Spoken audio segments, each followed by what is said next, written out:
सुनन इब्न माजा की हदीस पाक है। रसूलुल्लाह सल्लल्लाहु अलैहि वसल्लम ने फरमाया कि जब अल्लाह पाक से दुआ करो तो अपने हाथ की हथेलियों से दुआ करो, यानी ऐसे दोनों हाथ उठाकर दुआ करो। और फिर फरमाया कि हाथों की पुश्त से दुआ ना करो, यानी ऐसे दुआ ना करो बल्कि ऐसे दुआ करो। और फिर जब दुआ से फारिग हो जाओ तो अपने हाथों को अपने चेहरे पर फेर लो, ऐसे। इसके बाद एक और हदीस पाक सुनन अबी दाऊद ही की हदीस पाक है। रसूलुल्लाह सल्लल्लाहु अलैहि वसल्लम ने फरमाया, जो शख्स किसी कौम का इमाम हो तो उसे लोगों को छोड़कर सिर्फ़ अपने लिए दुआ नहीं करनी चाहिए।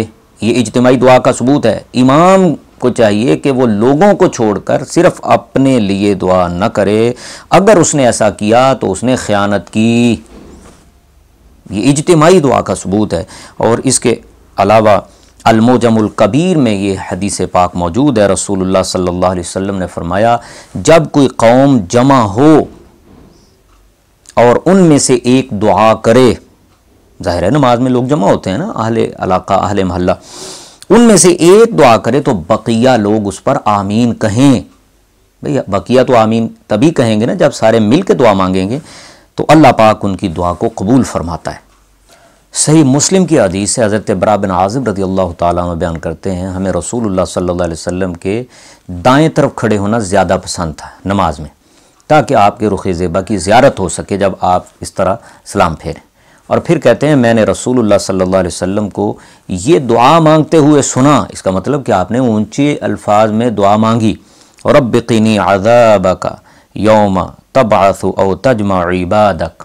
तो रसूलुल्लाह सल्लल्लाहु अलैहि वसल्लम से बिल्कुल नमाज के बाद ऊंची आवाज़ में दुआ करना ये बिल्कुल साबित है। इससे बिल्कुल भी परेशान नहीं होना चाहिए। और इसके अलावा इसके हवाले से काफ़ी अहादीस इस उन्वान पे मौजूद हैं।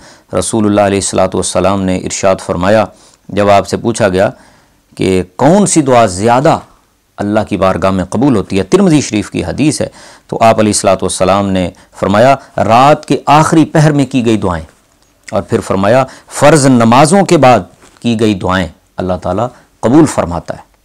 तो जब इज्तिमाई तौर पे बैठे हैं नमाज के बाद, तो फिर किसी को शर्माना नहीं चाहिए, फिर जाने में ज़्यादा जल्दी भी नहीं करनी चाहिए। हाथ उठाए हैं सब ने तो मिल के हाथ उठा लेने चाहिए।